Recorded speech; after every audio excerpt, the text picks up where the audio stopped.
Halo, balik lagi di Smart Electronic by Toko Elektronik Kristal Jaya. Kali ini gue mau bahas tentang Smart TV. Apa saja yang harus diperhatikan sebelum menentukan atau membeli Smart TV di toko-toko elektronik terdekat kamu ya. Nah, di depan saya ini ada Smart TV dari Sharp. Ya, ini Smart TV dengan sistem WebOS, bukan Android. Namun dia sudah bisa untuk menonton YouTube dan lain-lainnya, sama seperti Smart TV pada umumnya. Seperti itu. Sebelum lanjut, banyak nih yang bertanya kepada saya, apa sih bedanya Android TV dengan Smart TV? Ya. Nah, pada dasarnya Android itu adalah sistem dari Smart TV. Dan sedangkan Smart TV adalah nama yang diberikan pada TV tersebut karena TV tersebut bisa digunakan untuk YouTube, Netflix, dan mendownload segala aplikasi. Sama seperti handphone kita saat ini, smartphone. Nah, di pasaran Indonesia sendiri ada 3 sistem Smart TV, yaitu WebOS yang dimana diproduksi oleh LG dan biasa dipakai oleh LG. Lalu ada sistem Tizen yang diproduksi oleh Samsung, dan Android yang saat ini banyak digunakan oleh TV Koka, Changhong ataupun Polytron. Nah, Android itu diproduksi oleh Google, jadi mereka menggunakan pihak ketiga yaitu Google untuk menjadi sistem Smart TV mereka, yaitu Android. Jadi Smart TV belum pasti Android, tapi Android TV sudah pasti Smart TV, seperti itu. Lalu, kenapa Samsung dan LG tidak menggunakan Android? Ya, karena mereka mungkin perusahaan besar yang berasal dari Korea dan mampu dan mau memproduksi atau mengembangkan sistem Smart TV-nya sendiri. Nah, sedangkan merek-merek seperti Changhong, Koka, Polytron, mereka lebih fokus ke pembuatan TV-nya.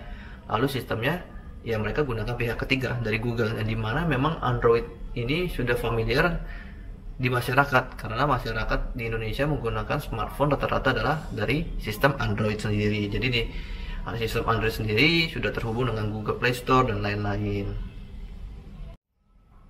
Tapi sistem Smart TV dari ketiga tersebut tidak jauh berbeda kok. Di Tizen, WebOS ataupun Android, kamu bisa download game atau aplikasi menonton lainnya. Namun memang sistem Android ini lebih banyak menyediakan aplikasi-aplikasi tertentu. Nah, namun yang aplikasi pada umumnya seperti Netflix, Catch Play, YouTube, di semua sistem Smart TV ada. Nah, mungkin ini bisa jadi bahan pertimbangan kalian dalam menentukan Smart TV yang mana yang kalian mau beli. Kalian perhatikan, sesuaikan dengan keinginan kalian. Nah, yang kedua, mungkin kalian tidak hanya di Smart TV, tapi di segala produk elektronik kalian bisa perhatikan ya detail spesifikasi dari backdusnya dan backdusnya sendiri. Ya, kamu bisa lihat di sini. Ya.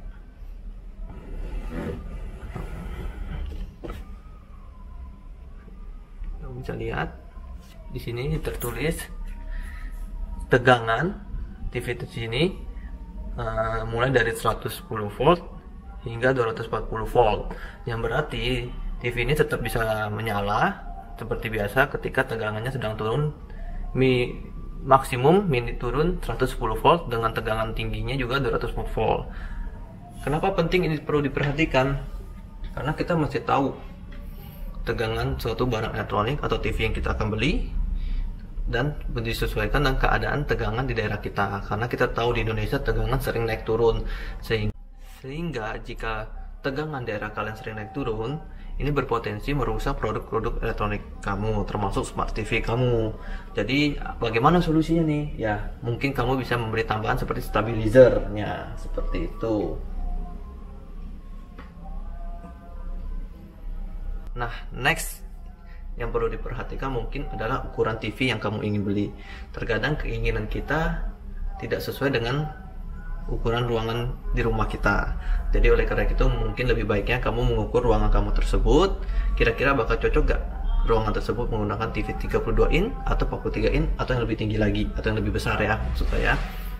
Nah, saat ini banyak banget sih merek yang menyediakan ukuran Smart TV yang mulai dari 32 in, 40 in, 43 in, 50 in, dan paling besar mungkin lebih dari 65 inch.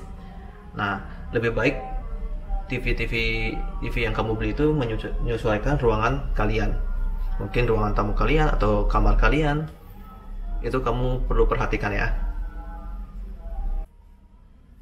Nah, yang perlu diperhatikan lagi adalah apakah kamu ingin menempel Smart TV kamu di tembok atau tetap taruh di meja.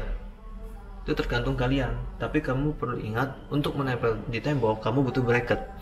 Nah, tapi bracket pada umumnya dijual terpisah dari Smart TV-nya. Jadi kamu perlu budget tambahan untuk membeli bracket tersebut. Dan bracket itu juga banyak ukurannya ya. Karena bracket yang kecil hanya sesuai untuk ukuran 32 inch sampai 40 inch, dan 43 inch sampai 50 inch ada bracketnya tersendiri seperti itu. Lanjut, yang perlu diperhatikan adalah garansi. Namanya produk elektronik seperti Smart TV, kulkas, mesin cuci, dan lain-lain, suatu saat mungkin ada kerusakan ataupun gangguan. Nah, kita perlu membeli brand yang atau dari perusahaan seperti Sharp ini yang memberikan garansi servis yang baik, dan service centernya di mana-mana, mudah dihubungi, mudah dicari. Dan kebetulan Sharp ini merupakan produk yang sudah lama di Indonesia, jadi dukungan service centernya sangat baik, mudah dihubungi, dan khusus Smart TV ini sendiri sudah punya garansi 5 tahun. Tiap produk elektronik pasti berbeda lama garansinya, bahkan setiap merek pun juga berbeda. Seperti contohnya Samsung memiliki garansi spare part 2 tahun dan panel 1 tahun. Itu khusus Smart TV-nya aja ya, Smart TV-nya ya. Untuk produk yang lainnya berbeda-beda, seperti mesin cuci pasti berbeda. Lalu TV Koka, merek dari China, itu memiliki garansi 3 tahun untuk panelnya dan free service tahun. Koka ini memiliki service center yang baik juga di mana-mana dan bisa dihubungi melalui WhatsApp. Lalu Polytron sendiri TV-nya bergaransi 5 tahun. Seperti itu. Nanti kalau kamu mau beli produk elektronik yang lain selain Smart TV atau seperti mesin cuci atau kulkas, kamu bisa tanya garansinya berapa tahun, seperti itu. Dan gampang nggak dicari.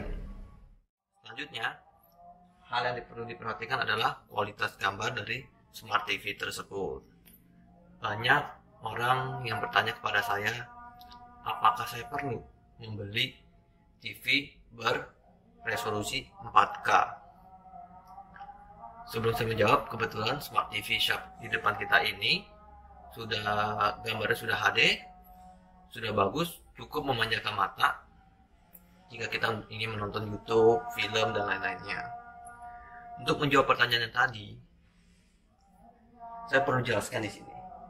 Jika kamu benar ingin menonton film dari internet dan kamu mau kualitas gambar yang 4K, kamu harus pastikan dan siapkan internet kamu yang sangat-sangat cepat. Kenapa? Karena konsumsi data dan kecepatan internet sangat penting dalam memaksimalkan gambar tersebut, gambar 4K yang di sini. Jadi, kalau kamu memaksa menonton film dengan kualitas gambar 4K, namun internet kamu lambat, ini benar-benar sangat mengurangi pengalaman kamu dalam menonton film tersebut, karena pasti akan terjadi buffering atau nge-lag saat video tersebut. Jadi menurutku, kalau di rumah kamu internetnya kurang cepat atau bagaimana, lebih baik beli TV yang Full HD, karena dengan Full HD tersebut kualitas gambar sudah cukup baik, memanjakan mata, sangat jernih dan bersih. Karena percuma kalau memang kamu pada akhirnya memaksa membeli TV dengan kualitas 4K, internetnya lambat. Waduh, itu benar-benar malah bikin kita stres sendiri karena bakal buffering terus, dan kita tidak bisa memaksimalkan kemampuan dari TV tersebut. Sedangkan kita sudah mengeluarkan uang yang cukup banyak untuk membeli TV 4K, dan TV 4K itu pasti harganya lebih tinggi daripada harga TV Full HD ya. Oke, sekian aja sih dari itu. Itu tips dari saya dan apa yang perlu diperhatikan dalam membeli Smart TV. Mungkin kedepannya saya akan berbagi tips yang lainnya, dan nantikan saya akan mereview Smart TV Sharp ini. Pastinya keren banget. Kamu tonton di video selanjutnya ya. Thank you. Jangan lupa support channel baru ini dengan klik subscribe dan like-nya. Dan kalau kamu mau konsultasi produk-produk elektronik, kamu bisa lihat deskripsi di bawah dan klik link WhatsApp-nya pada saya. Nanti kamu bisa tanya ke saya tentang mana yang bagus, mana yang cocok dengan kamu, mana yang low watt, mana yang mana. Tenang saja, saya akan balas pertanyaan-pertanyaan tersebut. Thank you.